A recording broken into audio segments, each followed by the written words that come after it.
என்னுடைய பயணம் அப்படின்னா என்னுடைய வரலாறு சொந்த வரலாறு தான்.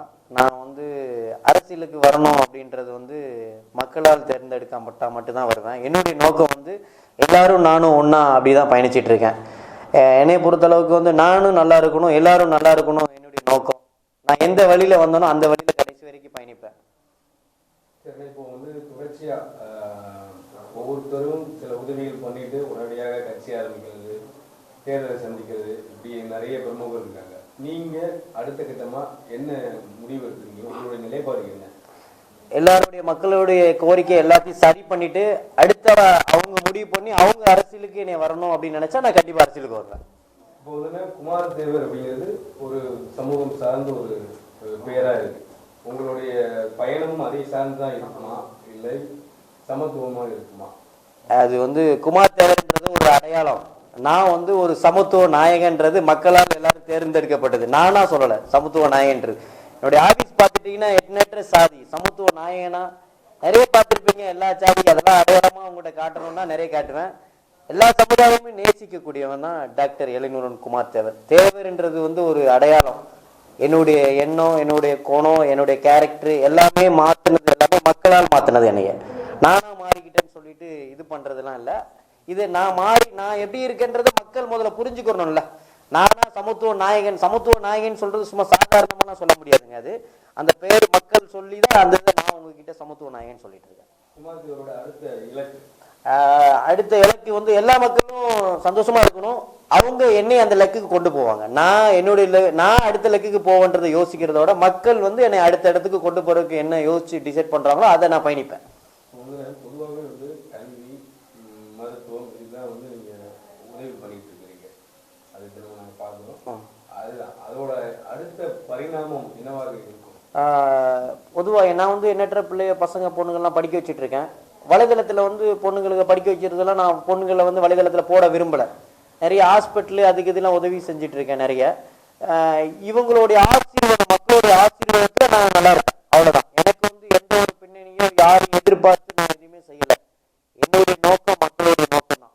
மக்கள் டிசைட், என்னுடைய டிசைட், வேற எதுவுமே இல்லை. நான் எங்கே இருக்கணும், நான் எப்படி இருக்கணுன்றதை டிசைட் பண்ணுறது நான் பண்ண மாட்டேன், மக்கள் பண்ணுவாங்க. கண்டிப்பாக அது நடக்கும். நான் எந்த இடத்துல இருந்து இந்த இடத்துக்கு வந்திருக்கேன்றத நான் பெரிய ஒரு பெருமையா இருக்கு. இந்த இடத்துக்கு வந்ததுக்கு காரணமே மக்கள் தான். பொதுவாக குமார் தேவர் பின்னாடி இருந்து செயல்படுவாரா, மக்களுக்காக போராட்ட களத்துல இறங்குவாரா?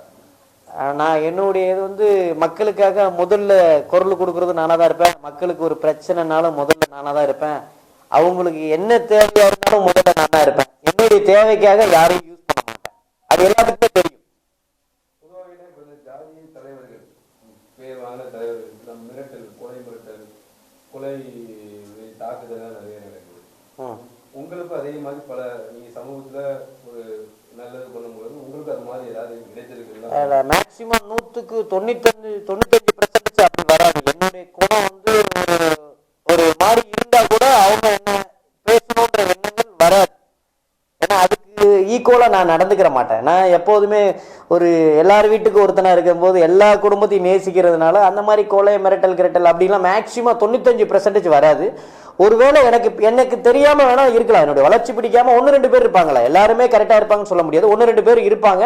பட் ஃபுல்லா எல்லாருமே நம்மளை பாதுகாத்துக்குருவாங்க. மக்கள் பாதுகாத்துக்குருவாங்க, காவல்துறை பாதுகாத்துக்குருவாங்க. எல்லாருமே நீங்க எல்லாம் பிரஸ், நீங்க நண்பர்கள் எல்லாருமே பாதுகாத்துக்குருவீங்க. உங்களை நம்பி தான் நான் பயணிக்கிறேன். என்னுடைய நம்பி எனக்காக, என்னுடைய குடும்பத்துக்காக, என்னுடைய சுயநலத்துக்காக நான் வாழலை. பொதுவாக மக்களுக்காக நான் எப்படி இருந்தேனோ அதை வளர்த்து இந்த இடத்துக்கு கொண்டு வந்து மக்கள். இன்னைக்கு மக்களுக்காக நான் வாழ்ந்துட்டு இருக்கும்போது மக்கள் என்னை பாதுகாப்பாங்க. காவல்துறை இருக்காங்க, பிரஸ் எல்லாருமே இருக்காங்க, நண்பர்கள் இருக்காங்க. அதனால அதை பத்தி மனசுலயே வைக்க மாட்டேன் நான். கடந்த எம்பி தேர்தலில் நீங்க நாமினேஷன் தாக்கல் பண்ணீங்க. வரக்கூடிய சட்டமன்ற தேர்தலில் நீங்க களமிறங்குறீங்களா? வருகிற சட்டமன்றத்தில் வந்து எந்த தொகுதியை டிசைட் பண்ணி அந்த தொகுதி மக்கள்களுடைய கோரிக்கையை என்னவோ அதுக்கு தகுந்த மாதிரி நடந்துக்கிறேன். நான் நின்று இந்த ஏரியாவில் ஜெயிக்கணும் அப்படின்ற தோட்டம் எனக்கு கிடையாது. அந்த ஏரியாவில் இருக்க மக்கள் வந்து கண்டிப்பாக நான் வரணும்னு நினைச்சாங்கன்னா நான் வருவேன். மக்களுடைய கோரிக்கை தான். அவங்க என்ன டிசைட் பண்றாங்களோ இந்த ஏரியாவோட இதுக்கு போனா நல்லா இருக்கும் அப்படின்னு ஒவ்வொரு ஊர்ல அவங்களுடைய ஐடியாவை கேட்டுட்டு நான் டிசைட் பண்ணுவேன். என்னுடைய சொந்த டிசைட்ஸ்ல கிடையவே கிடையாது. இன்னைக்கு வரைக்கும் பாத்தீங்கன்னா அந்த ஏரியாவில் இந்த கூட்டணிக்கு போங்க, இவங்க கூட இருங்கன்னு அந்த மக்கள் என்ன சொல்றாங்களோ அதை தான் நான் செய்ய முடியும். மக்களுடைய கோரிக்கை தான் என்னுடைய கோரிக்கை. என்னுடைய சொந்த கோரிக்கையில் ஒரு சின்ன இது கூட எதுவுமே செய்ய மாட்டேன். உங்களுக்கு அழைப்பு வருதா மற்ற கட்சியில இருந்து? உங்களுக்கு என்னை எல்லாருமே அண்ணன் தம்பியாக நினைக்கிறாங்க. அதனால தனிப்பட்ட மாதிரி ஒரு முத்திர குத்துற மாதிரி நான் கிடையாது. எல்லாரும் கட்சிக்காரங்களுக்கும் ஒரு அண்ணன் தம்பியாக ஒரு சந்தோஷமாக ஒரு இது கிளிப்பிள்ளை மாதிரி இருக்கிறதுனால என்னை வந்தால் நல்லா இருக்குமேன்னு அவங்க நினைப்பாங்க. கூப்பிடுறதோட நான் வந்தால் நல்லா இருக்குமேன்னு அவங்க நினைப்பாங்க, அவ்வளோதான். ஆனால் என்னை கூப்பிட்றாங்க, வைக்கிறாங்க, அங்கே கூப்பிட்றாங்க, எங்கே கூப்பிட்றாங்க, அது சொல்ல விரும்பலை. நான் போனால் வந்தால் தம்பி வந்தால் நல்லா இருக்குமே அப்படின்ற மாதிரி என்ன நினைப்பாங்க. சரி, அப்படி தேர்தல் நீங்கள் கிளம்புறீங்கன்னா எதை முன்னிறுத்தி இறங்குவீங்க? எல்லாருக்கும் அந்த ஏரியாவே ஒரு நல்ல ஒரு நிலைமைக்கு வரணும். அங்கே இருக்கிற மக்களுக்கு அடிப்படை வசதியிலேருந்து எல்லா வசதியும் செஞ்சு கொடுக்கணும். கல்வி வசதிகள் செஞ்சு கொடுக்கணும். யாருமே ஒரு ரொம்ப அடிமட்டத்துக்கு இல்லாத அளவுக்கு நம்ம எல்லாத்தையுமே ஒரே சமமாக கொண்டு வருவேன்.